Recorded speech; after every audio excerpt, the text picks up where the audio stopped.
Bienvenidos a una nueva inmersión profunda. Hoy, tenemos por delante una misión verdaderamente apasionante y me atrevería a decir que transformadora. Totalmente transformadora. Sí, Nuestro propósito en este espacio es explorar, desglosar y sumergirnos por completo en una de las historias más fascinantes, crudas y profundamente humanas de toda la antigüedad. así es. Nos vamos a centrar específicamente en el capítulo 16 del libro de Génesis, y a lo largo de toda nuestra conversación de hoy, nuestra única fuente de referencia para los hechos será el texto sagrado, Fundamental eso. guiándonos de principio a fin bajo la premisa indiscutible de lo que la Biblia dice.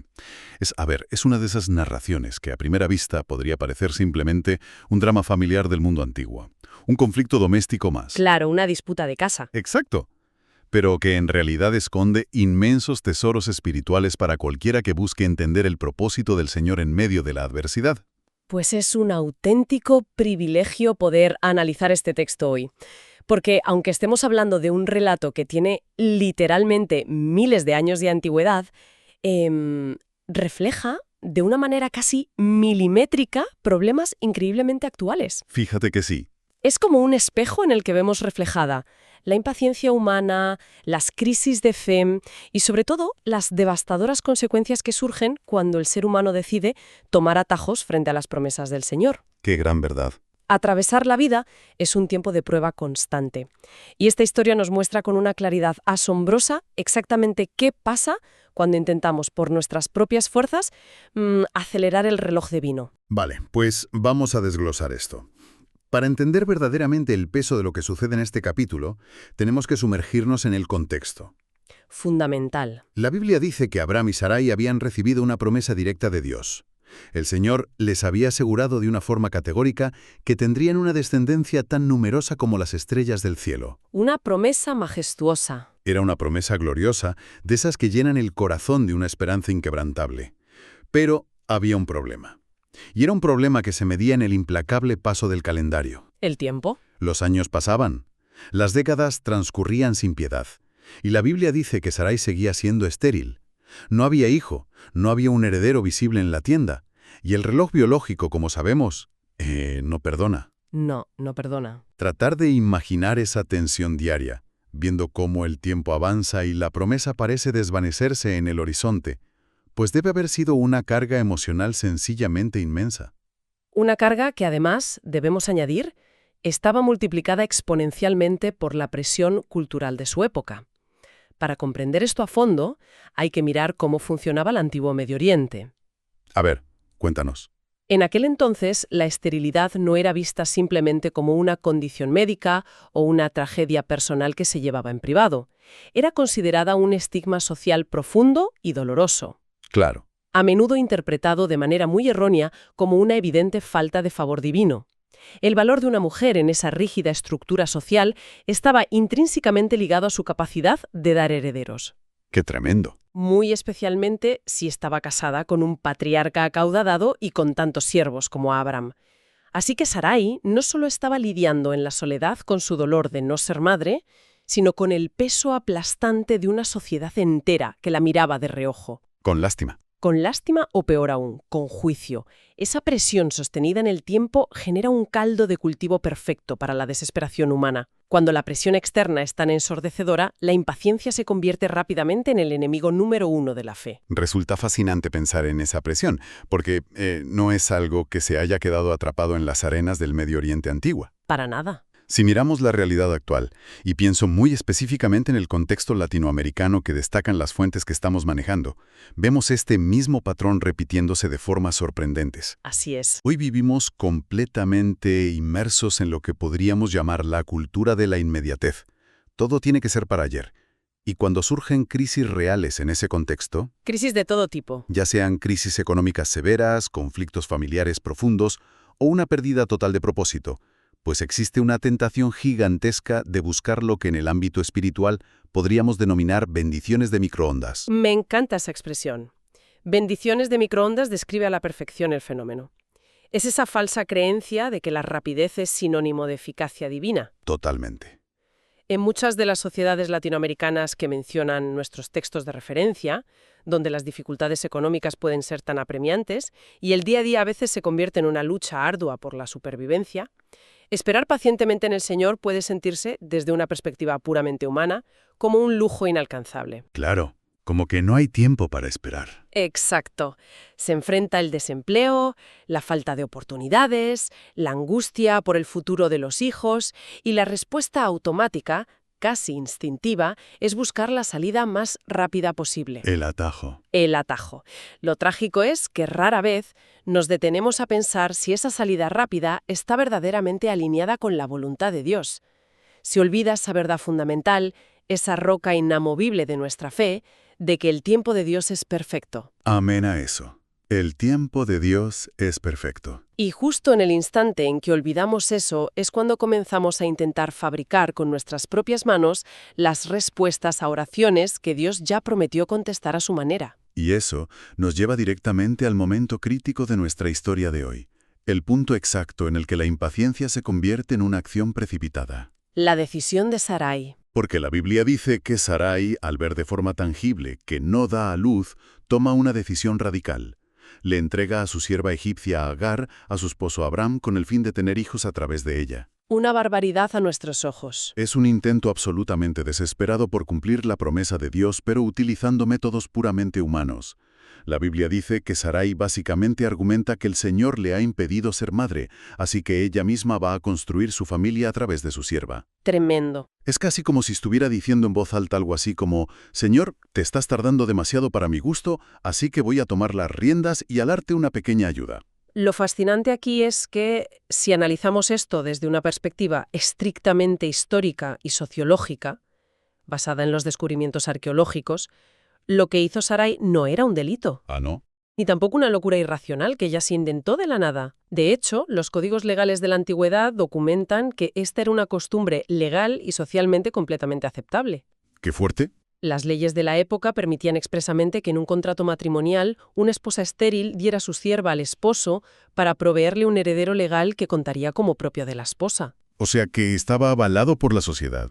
Totalmente avalado, así que a los ojos de sus vecinos, Sarai estaba actuando de una manera muy inteligente, muy práctica y estratégicamente impecable para asegurar el linaje de la familia. Espera. ¿Quieres decir que la ley y la costumbre de la época literalmente avalaban y hasta sugerían que hiciera esto? Exactamente. La sociedad de su tiempo probablemente habría aplaudido su pragmatismo. ¡Qué revelación! Pero aquí radica precisamente el gran peligro espiritual de esta narración. Hay una diferencia verdaderamente abismal entre lo que es socialmente aceptable, lo que parece lógicamente sensato a los ojos humanos, y lo que es el diseño perfecto de Dios. Sarai confundió una solución cultural transitoria con la voluntad eterna del Señor. Esa distinción lo cambia todo. Nos muestra el peligro eterno de querer darle una mano a Dios. Tal cual. En nuestro vocabulario espiritual esto es el ejemplo por excelencia de lo que significa obrar en la carne. Las peores decisiones que toma la humanidad, y esto es algo que quienes nos escuchan seguramente han experimentado alguna vez, no siempre nacen de una maldad absoluta o de un deseo de rebelión frontal. Muchas veces es pura desesperación. Exacto. Muchas veces nacen de una buena intención, de un deseo de ver cumplido una promesa, pero que es ejecutada desde la más pura impaciencia.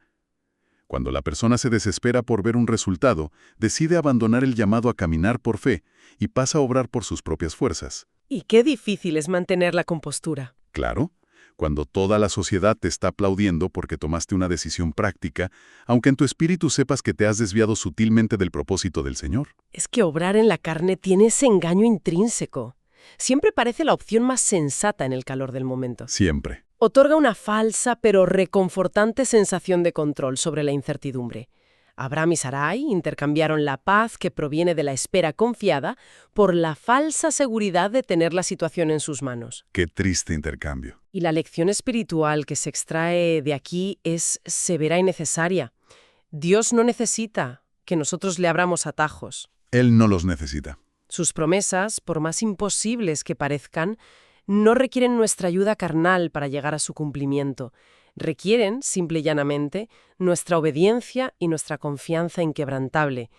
Porque cada vez que intentamos forzar el cumplimiento de una promesa divina mediante métodos que no honran a Dios, inevitablemente estamos sembrando semillas de dolor que vamos a cosechar más adelante. Y vaya cosecha de dolor y conflicto que trajo esta historia. Porque la solución práctica de Sarai no trajo paz a la tienda, trajo un auténtico huracán que lo arrasó todo. Lo destruyó todo. La Biblia dice que Agar concibe, y en el mismo instante en que se da cuenta de que está embarazada, comienza a mirar con desprecio a su señora Sarai. Cambia toda la dinámica. De repente las dinámicas de poder se invierten. La sierva se siente superior porque ella sí pudo materializar lo que la señora de la casa, tras décadas de intentos, no logró. Y la reacción no se hace esperar en absoluto. Era previsible. La Biblia dice que Sarai responde con una dureza implacable, creando un conflicto enorme, culpando a Abraham por la afrenta, afligiendo a Agar y generando un ambiente tóxico que se vuelve verdaderamente insoportable. Completamente insoportable. Mientras todo esto ocurre, Abraham adopta una postura completamente pasiva. Es el equivalente antiguo de decir, mira, yo no me meto en estos líos, me voy a ordenar el garaje. Se aparta del problema. Simplemente se lava las manos y le dice a Sarai que su sierva está en su poder, que haga con ella lo que mejor le parezca. Si conectamos esto con el panorama general, vemos un retrato trágicamente realista de cómo un solo atajo, una sola decisión tomada fuera de la voluntad de Dios, tiene el poder de alterar y fracturar la paz de toda una estructura familiar. Es impresionante. Es una ley espiritual ineludible. El pecado y la desobediencia nunca ocurren en el vacío. Siempre, sin excepción, tienen daños colaterales. Observa cómo la degradación afecta a todos los involucrados. ¿A todos? Agar se llena de un orgullo altivo y destructivo. Sarai se inunda de amargura, celos y una crueldad que antes no veíamos en ella. Y Abraham, el gran patriarca de la fe, peca de una grave omisión. Abdicando de su rol. Exacto, abdicando de su rol de líder espiritual y protector de la paz en su hogar. Es un colapso sistémico de las relaciones basado en una sola mala decisión. Es verdaderamente asombroso cómo este texto, escrito hace milenios, resuena de una forma tan directa y visceral con dinámicas familiares que vemos todos los días a nuestro alrededor. Totalmente. Pensemos nuevamente en los contextos latinoamericanos que analizábamos hace un momento. ¿Cuántos hogares no están profundamente fracturados hoy por este mismo tipo de reacciones en cadena? Muchísimos. Vemos esa evasión de responsabilidades constantemente. Esa figura de autoridad muchas veces representada en padres que, imitando la actitud de Abraham frente al conflicto, deciden mirar hacia otro lado. Se lavan las manos. Prefieren no intervenir, no asumir su responsabilidad espiritual ni emocional para sanar las crisis de la casa, dejando que el resentimiento crezca de manera descontrolada. Y el daño que eso hace. Y por otro lado, vemos el dolor y las heridas punzantes que causan esas decisiones impulsivas. Decisiones financieras irresponsables para conseguir dinero rápido, atajos éticos en el trabajo, o relaciones que claramente no honran a Dios. Todo eso termina creando un ambiente donde el desprecio y la aflicción gobiernan la casa. Exactamente igual que pasó en aquella tienda en Canaán. Es una radiografía perfecta de lo que la Biblia describe como las obras de la carne. Cuando las decisiones vitales se toman sin consultar al Señor, sin buscar su guía en oración, el resultado final casi siempre es la división y la contienda. ¡Qué gran verdad! Y hay un detalle sumamente triste en estas dinámicas, tanto en el relato bíblico de Génesis como en las familias de la actualidad. Los más vulnerables son siempre los que terminan sufriendo el impacto más fuerte de la onda expansiva. Las verdaderas víctimas. En este relato en particular, Agar, quien, recordemos, era una esclava sin voz ni voto y no pidió ser puesta en esa situación de vientre de alquiler, se convierte en el blanco directo de toda la ira, la frustración y el rencor que nació exclusivamente de la falta de fe y la impaciencia de Abraham y Sarai. Injusto por completo. Ella es el daño colateral de una crisis de fe ajena. Aquí es donde la cosa se pone verdaderamente interesante, porque la historia no termina con un fundido a negro mientras hay conflicto en la tienda. No, gracias a Dios. La Biblia dice que Agar no soporta más la aflicción, el maltrato constante de Sarai y toma una decisión drástica. Huye. Huye desesperada. Huye desesperada hacia el desierto. Pensemos por un momento en la crudeza de esta escena. Una mujer que es extranjera, que es esclava, que está embarazada y completamente sola. ¿Sola? Adentrándose en el implacable y mortal desierto de Sur. Los geógrafos bíblicos señalan que ese era el camino que llevaba de vuelta a Egipto, a su tierra natal, a su antigua vida. Era una huida hacia la nada, motivada por la más profunda angustia y el rechazo total. Es el punto más oscuro. Es sin duda el punto más bajo de la narrativa, el momento de mayor desesperanza y vulnerabilidad extrema para un ser humano. Y es precisamente en ese punto más bajo, en medio del polvo y la soledad abrazadora del desierto, donde la narrativa da un giro maravilloso que nos revela de par en par el corazón de Dios. El Señor interviene. Agar huye convencida de que está completamente sola en el universo, desechada por las únicas personas que debían protegerla, usada y tirada a la basura. Pero el relato nos sorprende con una intervención divina directa y majestuosa. El ángel del Señor la encuentra junto a una fuente de agua en el desierto. Tal desde el punto de vista teológico. Dios no la abandona a su suerte, a pesar de que Agar está inmersa en una historia de fracaso que ella no inició. Claro, no era su culpa. A pesar de que es en gran medida una víctima arrastrada por las decisiones carnales de otros, el Señor sale a su encuentro. Dios interrumpe físicamente su huida hacia el abismo. Qué portento de revelación. Y el clímax de este encuentro es, en mi opinión, uno de los momentos más hermosos y sobrecogedores de todas las Escrituras. Después de que el ángel del Señor le habla con autoridad, pero con cuidado, le promete multiplicar su propia descendencia de una manera milagrosa y le da instrucciones muy precisas sobre su futuro. Le da un propósito. La Biblia dice que Agar le da un nombre al Señor que le habló. Ella, una sierva, pronuncia un nombre divino. Lo llama El Roi. Lo llama el Roi, que en su traducción significa el Dios que me ve. Es un momento que pone los pelos de punta. Totalmente. En medio del desierto más árido e inhóspito, en medio de la invisibilidad social más absoluta, una joven sierva egipcia tiene la revelación de que el Creador del universo tiene sus ojos puestos fijamente sobre ella. Descubre que no estaba lidiando con un Dios distante, frío o ajeno a su sufrimiento. Estaba frente al Dios que la veía, que conocía su aflicción más profunda. Es un mensaje de una gracia tan escandalosa que trasciende generaciones enteras. Para comprender plenamente por qué esto es tan vital, requerimos entender cómo se percibía la deidad en la antigüedad. A ver, En aquellos tiempos, los dioses paganos eran vistos estrictamente como entidades territoriales y elitistas que solo se preocupaban por los reyes, los grandes imperios o las naciones poderosas. a los dioses antiguos no les importaban los esclavos. Exacto. Pero aquí vemos al Dios verdadero, al Señor de los ejércitos, mostrando una gracia inmensa e incomprensible hacia una marginada. Una mujer que no pertenecía al linaje de la familia del pacto original, que era egipcia, pero que estaba sufriendo profundamente. ¡Qué amor tan grande! Esto nos enseña de forma irrefutable que el alcance de la misericordia del Señor no tiene fronteras sociales, ni económicas, ni étnicas. Su mirada compasiva penetra y llega hasta los desiertos más oscuros y recónditos del sufrimiento humano.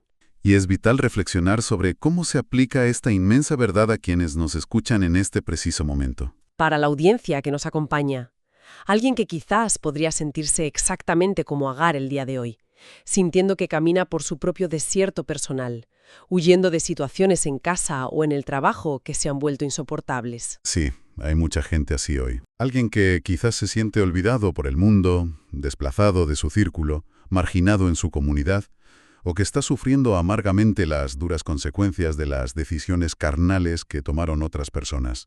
Es que pasa muchísimo. Pensemos en jóvenes lidiando con la fractura del divorcio de sus padres, o en individuos enfrentando la traición laboral o financiera de quienes debían protegerlos. A veces la soledad del desierto parece el único refugio seguro frente a la crueldad humana. Pero la poderosa revelación de El Roi sigue tan viva hoy como hace milenios. El Señor siempre, sin excepción, tiene sus ojos puestos sobre los afligidos. No hay un solo rincón de dolor tan remoto en esta tierra, ni un desierto emocional tan árido en el alma, donde el Señor no pueda encontrarnos junto a una fuente de agua para darnos dirección, consuelo y un propósito renovado. Esa es exactamente la esencia y el ancla de la esperanza cristiana. El Señor no solo nos ve cuando estamos en la cima de la montaña, cuando el sol brilla, cuando estamos celebrando nuestras victorias públicas o cuando sentimos que nuestra fe es inquebrantable. No solo ahí. Él es verdaderamente el Dios que me ve cuando estamos rotos en mil pedazos, cuando huimos por pura desesperación, cuando somos el triste daño colateral de las malas decisiones de otros. Conocer íntimamente al Señor como el Roi es tener la certeza absoluta de que nuestro sufrimiento silencioso nunca, jamás pasa desapercibido ante la mirada atenta y compasiva del cielo. y que su providencia divina tiene el poder de transformar incluso nuestro desierto más temido en un lugar sagrado de encuentro con Él. Entonces, ¿qué significa todo esto? Si recogemos y unimos todas las piezas de la inversión profunda que hemos realizado hoy, vemos claramente que el capítulo 16 de Génesis está muy lejos de ser simplemente una crónica antigua o un registro histórico empolvado. Es la vida misma. Es un espejo dolorosamente nítido de la condición humana. Nos confronta cara a cara con nuestra propia tendencia a dudar de los tiempos de Dios, a dejarnos vencer por la impaciencia y a querer tomar el control fabricando nuestros propios atajos carnales frente a la angustia. ¿Y las consecuencias? Nos advierte, con un ejemplo crudo, sobre el terrible daño colateral que nuestras impaciencias pueden causar en las personas que nos rodean, especialmente en nuestros hogares. Pero por encima de todo esto, la historia brilla con una luz sobrecogedora al revelarnos la misericordia inagotable del Señor. Su amor no falla. Nos muestra a un Dios que no se aleja escandalizado ante nuestro caos familiar o nuestras malas decisiones, sino que nos busca activamente, con amor redentor, incluso cuando hemos huido a los desiertos más oscuros y solitarios de nuestra vida. Es una síntesis maravillosa. Se trata de una lección magistral que equilibra la advertencia sobre los peligros de obrar en la carne con la demostración de la inmensa gracia de un Dios que redime nuestras historias fracturadas. Nos enseñan, en última instancia, a descansar en la certeza de que el tiempo de Dios es perfecto y a encontrar un consuelo profundo en que su mirada protectora nunca nos abandona, sin importar cuán perdidos, solos o insignificantes nos sintamos en medio de nuestras pruebas. Ha sido un recorrido verdaderamente edificante y lleno de luz por la palabra en el día de hoy. Y justo antes de que concluyamos este tiempo que hemos compartido, es el momento idóneo para mencionar con un profundo agradecimiento que las reflexiones, el contexto y el enfoque que hemos utilizado para desgranar esta inmersión profunda han sido inspirados de manera fundamental por el material de la Escuela Sabiamente y por las enseñanzas del pastor Gerson Restrepo. Excelentes recursos. Su dedicación para acercarnos la riqueza de las Escrituras hace posible que textos de hace miles de años nos sigan hablando con esta claridad hoy. Esto plantea una pregunta importante, un pensamiento final y provocativo para que quienes nos escuchan se lo lleven y lo dejen resonando en su propio corazón durante la semana. Hemos analizado con detalle cómo Agar, a pesar de ser una sierva extranjera, de ser menospreciada y de estar huyendo desesperada hacia la muerte en el desierto, tuvo la inmensa sensibilidad espiritual de reconocer la intervención divina y de atreverse a nombrar al Señor como el Dios que me ve. ¡Qué valentía! Si nuestra audiencia hace una pausa y mira hacia atrás en su propia vida hoy, considerando todas las veces que han intentado tomar atajos carnales por impaciencia, y todas las veces que la gracia inmerecida los ha alcanzado justo en medio de sus desiertos personales, ¿qué nombre le pondríamos a Dios basándonos en la forma específica, íntima y personal en que Él nos ha rescatado? ¡Qué desafío tan profundo y hermoso para meditar en la intimidad! Queda totalmente abierta esa invitación a la reflexión personal, a buscar intencionadamente el rostro de Dios en medio de cualquier circunstancia que se esté atravesando, sabiendo y confiando siempre en que nunca estamos fuera de su vista ni de su propósito perfecto. Que la revelación de su palabra siga iluminando cada paso del camino por delante. Nos encontraremos en la próxima inmersión profunda.